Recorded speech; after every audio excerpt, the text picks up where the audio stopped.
Telugu Desam party ఒకప్పుడు తిరుగులేని majority సాధించి ఆ ప్రభుత్వాలు ఏర్పాటు చేసిన ఘనత చరిత్ర ఉన్నది. ఎన్టీ రామారావు గారు లాంటి మహానాయకుడి స్ఫూర్తితో అడుగులు వేసిన పార్టీ అది. కానీ అటువంటి పార్టీ ఒక మనం గత 4 సంవత్సరాల కిందట వరకు ప్రత్యేక హోదా ఇంకా కొన్ని అంశాల మీద విభేదించి బయటకు వచ్చిన బీజేపీ తోటి, తర్వాత జనసేన తోటి మళ్ళీ ఎందుకు కలవలసి వచ్చింది? కేవలం జగన్మోహన్ రెడ్డిని దించడానికే ప్రధాన ఆశయమా? లేకపోతే మీకు ప్రత్యేకమైన అభివృద్ధి అజెండా అంటూ, ఉమ్మడి అజెండా అంటూ ఏదైనా ఉందా? ఉంటే అది ఎట్లా మీరు సాధించాలని?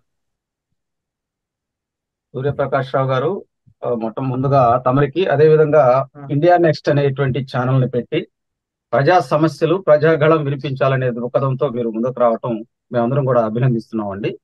అలాగే సీనియర్ జర్నలిస్ట్ చలపతిరావు గారికి, మిత్రులు థాంక్యూ. రాధాకృష్ణ గారికి నా నమస్కారాలు. ముందుగా అసలు మేము కూటమిగా ఎందుకు ఏర్పడ్డామనేది చంద్రబాబు నాయుడు గారు ప్రజాగళం సభల్లో చాలా సార్లు చెప్పుకుంటూ వచ్చారు. రాష్ట్ర అభివృద్ధి కోసం మేము అప్పుడు బీజేపీతో కొంత వాళ్ళకి మాకు అభిప్రాయ భేదాలు ఉండే, కానీ రాష్ట్ర ప్రయోజనాల కోసం మేము జనసేన బీజేపీ కలిసాము. దాని క్లారిఫికేషన్ కూడా ఇచ్చుకున్నాం. ఎలక్షన్స్ కూడా అయిపోయినాయి ఆల్మోస్ట్ ఆల్. మేము ప్రజల దగ్గరికి కూడా వెళ్ళాం. సో ప్రధానంగా ఏంటంటే, ఇప్పుడు గతంతో మనం ఈ ఎన్నికలు ఏదైతే 2024 సాధారణ ఎన్నికలు జరిగినాయో గతంతో కంపేర్ చేసుకుంటే గతం కంటే హింసలు పెరిగినాయండి. వాస్తవంగా పల్నాడు ప్రాంతంలో తెలుగుదేశం పార్టీ అధికారం కోల్పోయిన తరువాత మైనారిటీ కుటుంబాలని 100 కుటుంబాలను వెలివేశారు వైకాపా పార్టీ వాళ్ళు అధికారంలోకి వచ్చిన తర్వాత. అక్కడ దాంతో పాటు బీసీలకు సంబంధించి 170 కుటుంబాలను వెలివేశారండి.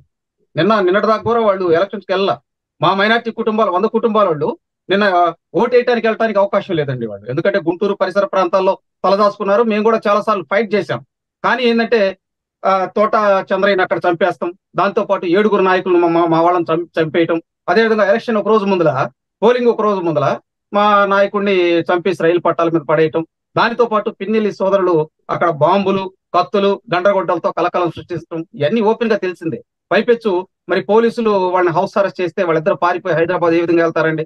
నేను ఏమంటానంటే, ప్రజాస్వామ్యంలో శాంతి భద్రతలు కాపాడాల్సినటువంటి అంశం ప్రభుత్వాల మీద ఉండింది. అఫ్ కోర్స్ ఎలక్షన్ కమిషన్ వచ్చినా గానీ అంత ముందులే డీజీపీ అక్కడ వాళ్ళకి కావాల్సినటువంటి వాళ్ళని వేసుకున్నారు కాబట్టి అది తూతు మంత్రంగానే చేశారు. డీజీపీ అనే వ్యక్తి కూడా పక్షపాతంగా వ్యవహరించారండి. మేము చాలా సార్లు మేము ఈ రాష్ట్రంలో ఇటువంటి పరిస్థితులు ఉండయండి అని చెప్పి డీజీపీ గారిని కలవటానికి వెళ్ళటానికి కూడా మాకు అవకాశం ఇవ్వాల. అంటే ఈ రాష్ట్రంలో వ్యవస్థలు ఏ విధంగా ఉన్నాయో అర్థం చేసుకోవచ్చు. దీంతో పాటు వాళ్ళకి కావాల్సినటువంటి ఎస్పీని అనంతపురం కావచ్చు, కడప కావచ్చు, కర్నూలు కావచ్చు, తిరుపతి కావచ్చు, గుంటూరు కావచ్చు, విశాఖపట్నం కావచ్చు, విజయవాడ కావచ్చు, వాళ్ళకి కావాల్సినటువంటి అధికారులను వేసుకొని మరి వ్యవస్థలను గుర్తుల్లో పెట్టుకోవటం ఎంత మటుకు సవ్వండి? మా మీద ఏమైనా అటాక్స్ చేస్తేనేమో ప్రజాస్వామ్యంలో స్వేచ్ఛ ఉందని అంటారు. వాళ్ళ మీద ఏమైనా అటాక్స్, చిన్న ఇష్యూ జరిగితే మా ఇటాలకు మా కార్యకర్త ఎవడన్నా పోస్ట్ పెట్టినా కానీ అరెస్ట్ చేశారు కదా. అంటే 60,000 మంది మా కార్యకర్తల మీద కేసులు పెట్టారండి. దాదాపు మా అధినాయకుడి నుంచి కింది స్థాయి దగ్గర ఉన్నటువంటి నాయకుల దాకా అందరి మీద అక్రమ కేసులు. దీంతో ప్రధానంగా చూసుకోండి, ఒకానొక సందర్భంలో అసలు ప్రతిపక్ష పార్టీలు బయటకు రావటానికి అవకాశం లేదు, జీవో 1 లాంటి జీవోలు తీసుకొచ్చారండి. అది కరెక్టేనా? వాస్తవంగా ఏ రాష్ట్రంలో అయినా కానీ ప్రజా సంఘాలు కావచ్చు, మీలాంటి మేధావులు కావచ్చు, ఎవరో వచ్చి మాట్లాడుతూ ఉంటారు, ఏమండి ఈ రాష్ట్రంలో ఈ విధంగా ప్రజలకు అన్యాయం జరుగుతుంది, మీరు తీసుకొచ్చే నిర్ణయాలు తప్పని. అసలు ముఖ్యమంత్రి గారికే ప్రజాస్వామ్యంలో వైనాట్ 175 అని తీసుకొచ్చి ప్రతిపక్షం లేని ప్రజాస్వామ్యాన్ని ఊహించుకున్నాడండి ముఖ్యమంత్రి గారు. మనం ఏమంటామంటే, మనం ప్రజాస్వామ్యంలో ఉన్నాం, ప్రజల చేత ప్రజల కొరకు ఎన్నుకోబడేటువంటి ప్రభుత్వాలు. ముఖ్యమంత్రి గారు అది మర్చిపోయారు కదా. కాబట్టే ఈ రాష్ట్రంలో ఏకపక్షంగా అధికారులందరూ పనిచేశారు. దాదాపు మా వాళ్ళ మీద దాడులు, హింసలు, ఆకృత్యాలు చాలా చేశారండి. మేము ఎన్నోసార్లు, ఇప్పుడు ఈ 2 నెలల్లో చూడండి, నోటిఫికేషన్ వచ్చిన తర్వాత ఎలక్షన్ కమిషన్ ఆఫ్ ఇండియా వాళ్ళకి పలు దఫాలుగా ఇచ్చాం. చర్యలు తీసుకున్నారంటే తూతు మాత్రమే. వాళ్ళు కానీ మేము ఇచ్చినప్పుడు మేము 10 నియోజకవర్గాలు ఐడెంటిఫై చేశామండి. ఇక్కడ మరి అరాచకాలు జరగటానికి అవకాశం ఉందని చెప్పి మేము తీసుకెళ్ళినా కూడా ఎలక్షన్ కమిషన్, ఇక్కడ కమిషనర్ క్రియాశీలకంగా మీనా గారు స్పందించాల. నేను కూడా 2-3 సార్లు వెళ్ళా మీనా గారి దగ్గరికి. వాళ్ళకి ఆధారాలతో సహా చెప్పాము, ఈ విధంగా ఉందండి, గ్రౌండ్ లెవెల్ ఈ విధంగా జరుగుతున్నాయి అని. సో అదిట్టు అంటే ఏ ప్రభుత్వం అయినా కానీ అధికారంలోకి వచ్చిన తర్వాత అభివృద్ధి, సంక్షేమం అనేది 2 చక్రాలు లాంటివి అండి. మరి జగన్మోహన్ రెడ్డి గారు అధికారంలోకి వచ్చిన 2-3 రోజుల్లోనే ప్రజావేదిక లాంటి ఆ ప్రజావేదికను కూల్చివేసి తన యొక్క మనస్తత్వాన్ని బయట పెట్టుకున్నాడు. ఈ రాష్ట్రంలో అభివృద్ధి ఎక్కడ ఉందండి? గత ప్రభుత్వం 26,770 కిలోమీటర్లు సిమెంట్ రోడ్లు వేశారండి. అప్పుడు కూడా కేంద్ర ప్రభుత్వం ఇచ్చినటువంటి ఎన్ఆర్జీఎస్ ఫండ్స్ తీసుకొని. దాంతో పాటు ప్రధానంగా అది కూడా గ్రామీణ ప్రాంతాల్లో దళితులు ఉన్న దగ్గర నుంచి ఆ సిమెంట్ రోడ్లు ప్రారంభించారు. దాంతో పాటు 5,70,000 ఎల్ఈడి లైట్లు. ఈ రోజు గ్రామీణ ప్రాంతాల్లో మనం చూసుకుంటే మరి పంచాయతీలో పంపు చెడిపోతే డబ్బులు లేవండి. ఈ రోజు అసలు పంచాయతీ వ్యవస్థ ఎక్కడ ఉందండి? ఈ రాష్ట్రంలో 13,456 పంచాయతీలు ఉన్నాయండి. ఎక్కడన్నా కానీ పంచాయతీకి ఫండ్స్ ఇచ్చారా? 12,500 కోట్ల రూపాయలు ఏమైపోయినాయండి? దీంతో పాటు ప్రధానంగా మరి గ్రామీణ ప్రాంతాల్లో త్రాగునీటి సమస్య వస్తే కుళాయి బాగు చేయించుకోవడానికి అవకాశం లేదు. పైపెచ్చు సచివాలయం ఎంప్లాయీస్ కి, అదే విధంగా ఇక్కడ ఉన్నటువంటి ఎవరైతే ఈ వార్డు సభ్యులు ఉంటారో వాళ్ళకి, దాంతో పాటు ఇక్కడ ఉన్నటువంటి వాలంటీర్లకి పంచాయతీరాజ్ దగ్గర నుంచి డబ్బులు తీసి వాళ్ళకి గౌరవ వేతనం, జీతాలు ఇచ్చారండి.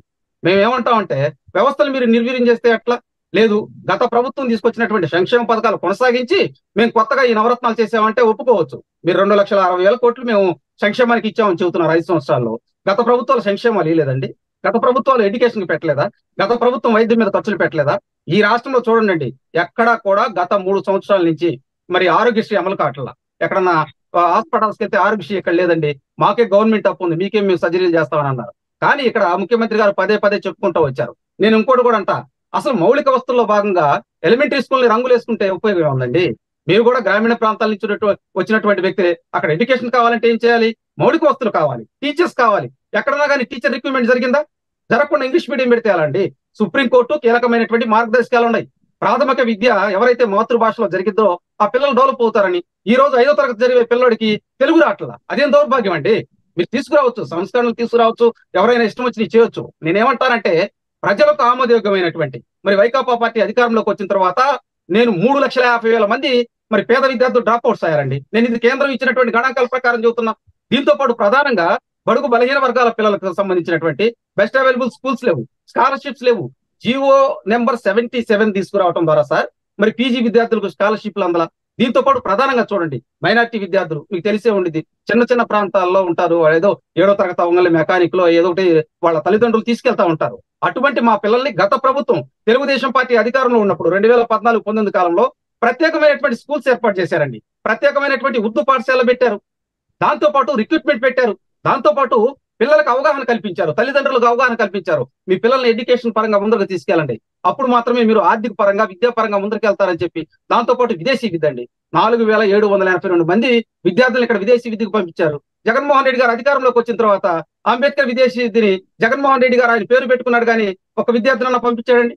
ఎక్కడ నేను అనేది ఏంటంటే కీలకమైనటువంటిది విద్యార్థులు స్టడీ అండి. ఇక్కడ అది లేదు కదా. రిక్రూట్మెంట్ లేకుండా 3,300 కోట్లతో రంగులు వేసుకుంటే పిల్లలకు చదువు వచ్చిందా సార్? దీంతో ప్రధానంగా నేను ఏమంటానంటే మీరు చూడండి, గతంలో ఎవరో మీలాంటి దాతలు ఒక 10 ఎకరాలు ఇచ్చి స్కూల్ పెట్టించేవాళ్ళండి గ్రామీణ ప్రాంతాల్లో. అదేవిధంగా టౌన్ లో కూడా మరి ఆ స్కూల్స్ మొత్తం ఆక్రమించేసుకుని తాకట్లు పెట్టుకున్నారే. నేనేమంటానంటే ఏసీ కాలేజీ లాంటి కాలేజీల్లో కూడా అక్కడ కొంతమంది ప్రొఫెసర్లు, అరే ఎడ్యుకేషన్ వ్యవస్థ ఇట్లా నాశనం అయిపోతుందండి, మీరు డిగ్రీలో కూడా 4వ సంవత్సరం ఏదో ప్రొఫెషనల్ కోర్స్ పెట్టారు, దానివల్ల విద్యార్థులకు ఉపయోగం లేదన్నప్పుడు ముఖ్యమంత్రి గారు ఆలోచించాల. నేనేమంటానంటే మీలాంటి మేధావులు ఉంటారండి సమాజంలో ఉండేటువంటి, ఆ సిస్టమ్ మీకు తెలుసు. ఆ సిస్టాన్ని ముఖ్యమంత్రి గారి దగ్గరికి తీసుకెళ్తే ఆయన ఏ రోజు ఒక్క రోజు కూడా బయటకు వచ్చి ప్రెస్ మీట్ పెట్టిన దాఖలాలు లేవు. పైపెచ్చి ఇక్కడ ఏంటంటే ఎవరైతే సలహాదారుడికి సలహాదారుడు అండి, ఇది ఎక్కడ ఇంత పోకడండి. ఒక సలహాదారుని ఎందుకు తీసుకుంటారు? ముఖ్యమంత్రి గారికి కొన్ని సూచనలు ఇస్తారని చెప్పి ఆయన కింద కూడా ఇంకో సలహాదారుని క్రియేట్ చేశారు. నేనేమంటానంటే దూబరాగా ప్రజాధనాన్ని ఇష్టం వచ్చినట్లు వాడేసేసుకోవటం, 13,50,000 కోట్లు అప్పు తీసుకురావటం, 2,50,000 కోట్లు మేము పంచామంటున్నారు. మిగిలిన డబ్బులు ఏమైపోయినాయండి? మిగిలిన ఈ రాష్ట్ర ఆదాయం ఏమైపోయిందండి? నేనేమంటానంటే ప్రజల చేత ప్రజల కొరకు ఎన్నుకోబడేటువంటి ప్రభుత్వాలు ప్రజలకు ఆమోదయోగ్యంగా పరిపాలించాలండి. ఈ రాష్ట్రంలో చూడండి, ఎస్సీలకు సంబంధించినటువంటి 27 పథకాలు, బీసీలకు సంబంధించినటువంటి 70 పథకాలు, మైనార్టీలకు సంబంధించినటువంటి 11 పథకాలు. అదేవిధంగా గిరిజన ప్రాంతాల్లో మరి డెల్టా గిరిజన ప్రాంతాలు ఉంటాయి, తర్వాత కొండ ప్రాంతాల్లో ఉండేవాళ్ళ యొక్క 7 సంక్షేమ పథకాలు. ఈ సంక్షేమ పథకాలు ఎందుకు అమలు కాలేదండి? నేను అది పెద్ద $1 మిలియన్ క్వశ్చన్. అసలు ఈ రాష్ట్రంలో ఈ కులానికి ప్రత్యేకంగా ఫలానా పథకం అంటూ లేదండి. ఇప్పుడు గత ప్రభుత్వంలో ఉన్నటువంటి పథకాలు లేవు. దీంతో పాటు మీకు 56 కార్పొరేషన్లు, బీసీ కార్పొరేషన్లు తీసుకొచ్చారు. ఎక్కడన్నా కానీ బీసీ కార్పొరేషన్ ద్వారా ₹1 లోన్ ఇచ్చారా? సామాజికంగా నిలదొక్కుకోవడానికి మరి మనం 1983 నుంచి కార్పొరేషన్లు తెలుగు రాష్ట్రాల్లో ఉన్నాయి, ₹1 కూడా ఇవ్వలేదు కదా. ఎక్కడ అభివృద్ధి జరిగింది? మౌలిక వస్తువులు ఎక్కడ ఉన్నాయి? ఈ రాష్ట్రంలో రోడ్ల పరిస్థితి ఏంటి? తాగునీటి సమస్య. నేను ఇంకోటి కూడా చెబుతానండి, మరి ఇరిగేషన్ డిపార్ట్మెంట్ మీద గత ప్రభుత్వం 70,000 కోట్లు ఖర్చు చేసిందండి. జగన్మోహన్ రెడ్డి గారు అధికారంలోకి వచ్చిన తర్వాత 32,000 రూపాయలు ఖర్చు చేశానని చెప్పారు, 32,000 కోట్ల రూపాయలు.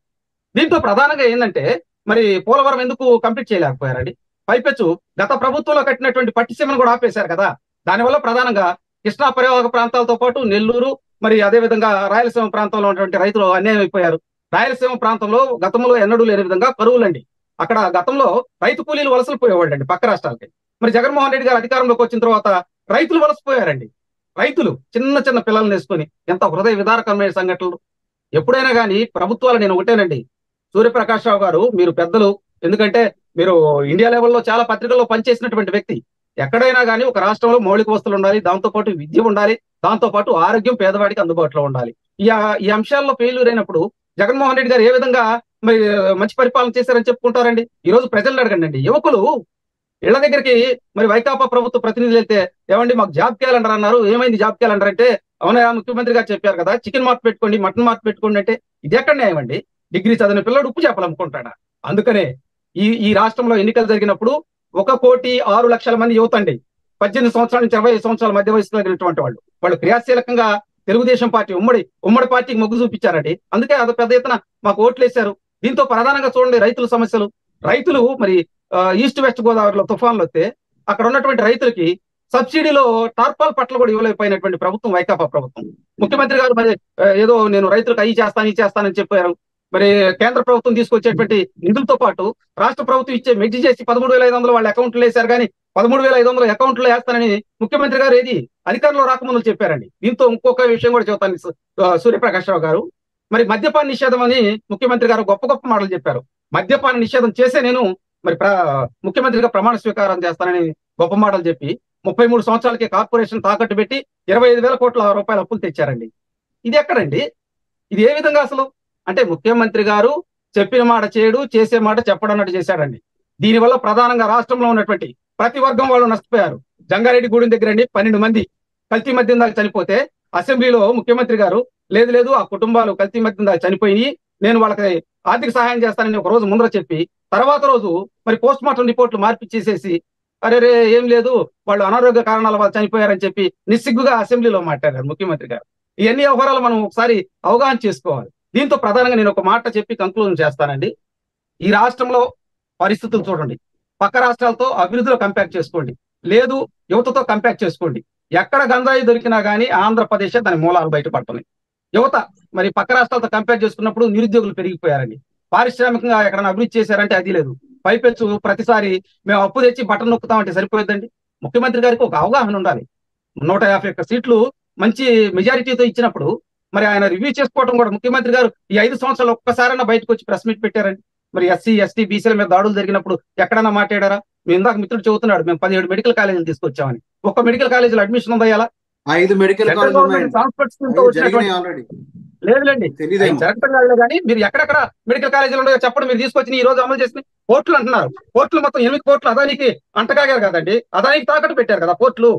ఏ విధంగా 1,000 కోట్లు? నేనేమంటానంటే మౌలిక వస్తువుల్లో భాగంగా మీరు చేసేటువంటి వ్యవహారాల వల్ల రాష్ట్రం మర్చిపోయిందండి.